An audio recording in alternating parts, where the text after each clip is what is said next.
Mm. Tapos sasawsaw mo sa patis na may sili na may kalamansi. Sabay ganun niya. Mm. Tanggal lang laman sa buto.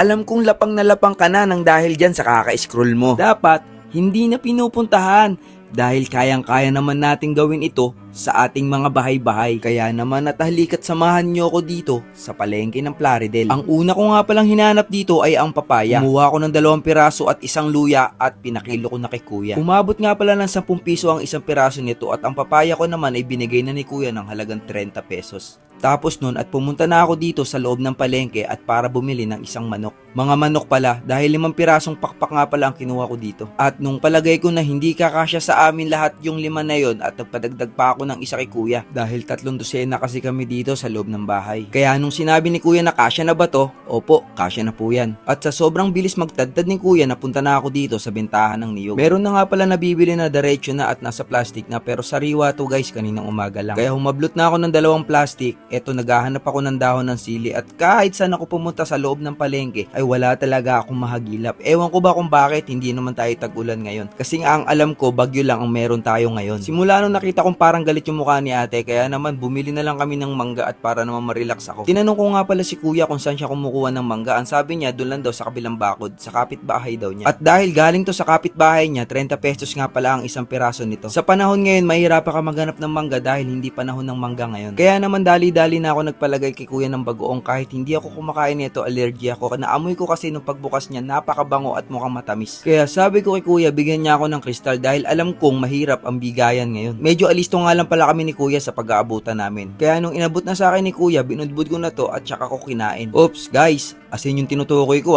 kayo At ito nga pala yung mukha na hindi mo mapaliwanag para walang ebidensya, sinubo ko na lahat. Mukhang mapapasarap pa yung kain mo kaya naman halika na at maghahanap pa tayo ng dahon ng sili. Kaya naman pumunta na kami sa bukid kung saan kami nagko-content ng mga drama namin. Dito nga kami nagbaka sakali na makakita ng dahon ng sili dahil wala nga kami makita sa palengke ng Plaridel.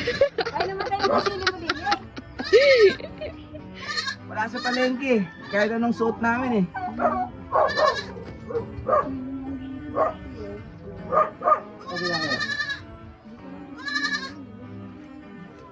Sama muna tayo kita guys. Mga baby umiiyak. Nakakita naman kami sa wakas kaso tuyo na. Meron pala doon Pinapunta pa ako dito. Ayun Salamat tita. Buti na lang meron din.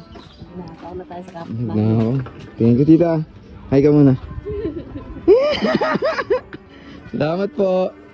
At dahil dun, hindi mapaliwanag yung mukha sa aking ngiti dahil feeling ko nanalo ako ng 1 milyon. Kaya naman simulan na natin. Meron akong siling green, bawang at sibuyas, luya at paminta. Syempre, yung nagpahirap sa atin. At hindi mawawala yung gata, lalong-lalo na yung prutas na ilalagay natin sa ating ulam. Syempre, hindi makukumpleto ang tinolang may gata natin pagka wala yung ating manok. Kaya halika at samahan nyo akong magluto sa ating bahay. Waldo!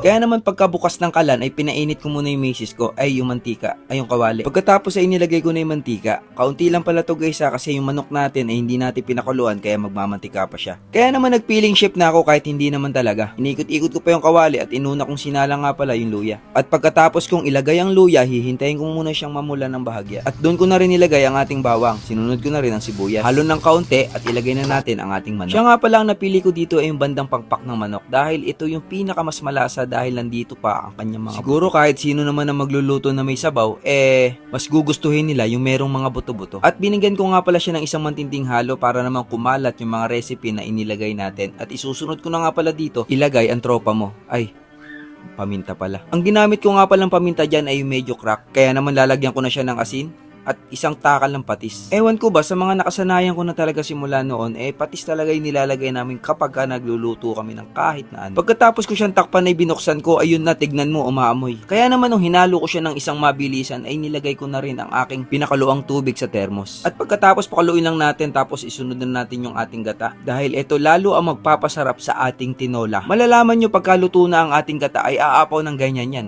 tulad nung nakikita nyo. Kaya naman dali-dali ko na siyang binubuksan Pati yung pinto bumukas. Oh, bakit nak? Pwede ko doon. Eto, luto na yung gatas mo. At kung titignan nyo ay parang tapos na tayo pero hindi pa. Ang gusto ko kasi ay maluto siya ng sobra para naman lumapot ang kanyang sabaw. Dito ko na rin nilagay pala yung ceiling green. Medyo hinuli ko siya guys kasi ayoko siyang madurog. Dahil alam nyo naman may mga batang kakain ito. Dito ko na rin nilagay yung ating prutas na ilalagay sa ating ulam. Alam nyo bang mas masarap talaga ang tinola pagka papaya ang ating ilalagay? Pero mas masarap din daw pagka sayote. Ano ba talaga? Ang gulo mo! Kaya ayun at pinailalim ko na ang ating papaya para naman maluto siya at hindi malamog ang ating mga manok. Kaya naman sa mga ilang minuto nakakahintay natin eto na. Nakikita na natin ang tunay na kulay. At dito na nga rin pala ako nagdagdag ng patis. Tinignan ko na rin kung malambot na ba ang ating gulay. Kung tumagos na nga pala yung tinidor, okay na, nilagay ko na rin yung dahon ng sili. Kaya naman nung paglagay ko ng dahon ng sili, tinakpan ko at nang pagbukas ko, boom! Luto na ang ating tinolang may gata. At dahil hindi ko nga pwedeng lagyan ng sili habang niluluto ko dahil may mga bata ang kakain, nilagyan ko na lang yung para sa amin. Kaya alam nyo na, lapangan na! So this time mga tol, ayan, luto na ang ating tinolang may gata. Grabe guys. Alam nyo, marami kami pinagdaanan dito sa tinolang gata na to eh. Doon pa lang sa sili, di ba guys? Nakita nyo naman. So ayan guys, syempre magpe-pray muna tayo. In the name of Father, the Son, the Holy Spirit. Amen. Lord, maraming salamat po sa blessing na ibinigay nyo. At sana po, palagi nyo pong gabayan at ingatan. Maraming salamat po. Sana busog tayo, di ba?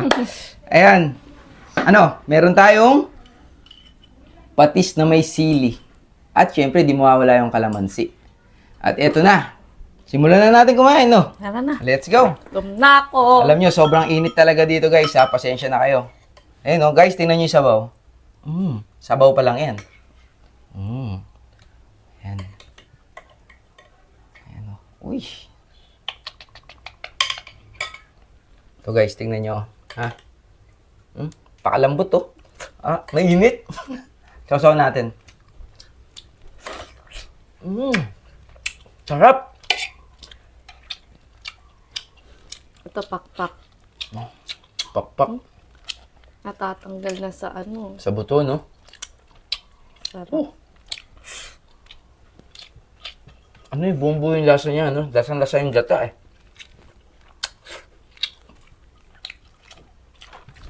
Sarap. Kota ngayon na guys, papaya. Bobo pa lang ng mama mo eh. Nga pala, no? Di ba prutas ang papaya, bakit nilalagay sa tinola? Pero wala eh. Ito na kasi nakagis nga namin guys sa probinsya. Na pagka tinola, papaya talaga yung nilalagay. Dito sa Maynila kasi sayote, di ba? Ay, nako. Lagot ka kay mama. Ma! Bobo ka daw, oh. Sarap. Sasaw natin ulit.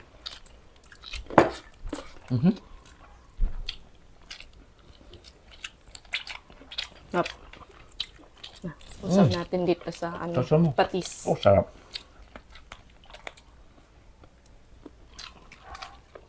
Yung buto, kayang-kaya na rin kagatin. Pero wag, baka bumara. Buto na. Sarap.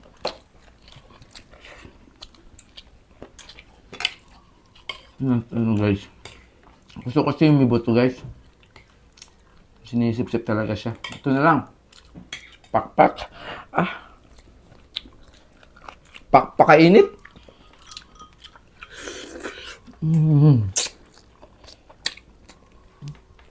Sarap.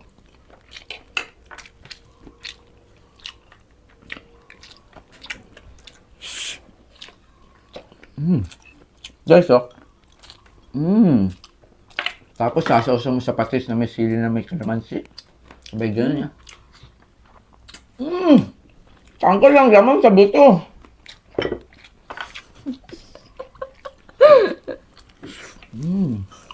Tanggal ang buto. Tanggal lang buto. Bayan mo ng papaya.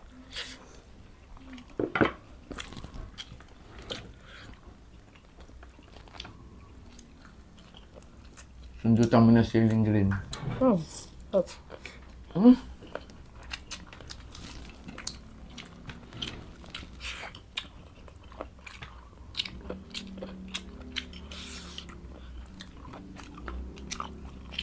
Nasanay ko na lang sa manghang, no? Mm. Sarap kaya. Pag maanghang. Sabi mo pa. Kaya guys, ano pang hinihintay nyo? Magluto na rin kayo sa bahay-bahay nyo. Sobrang dali lang, di ba? Sarap. Hindi kayo magsisisi. Mismo. Wow. Mm. Mm. Kaya naman sa mga merong gustong i-request na iluluto natin, mag-comment ka na dyan sa comment section dyan sa baba. Di ba? Kasi araw-araw ko nagbabasa at baka malay mo, ma-shoutout pa namin kayo, di ba? Kaya, dito na namin tatapusin yung video na to dahil mapapasarap talaga yung kain namin. Grabe. Baka madagdagan pa yung kanin na to. Baka sabihin nyo, napakalakas namin kumain. Totoo naman. Ito to. Kaya naman, maraming salamat sa lahat ng sumusuporta. At sana palagi po tayo mag-ingat. Good health. In 3, 2, 1. Peace out. Alam na. Gusto ko pa eh. Ano ka na? Ako nauubos na ito. Wala ka ng mukha dito, puro noo.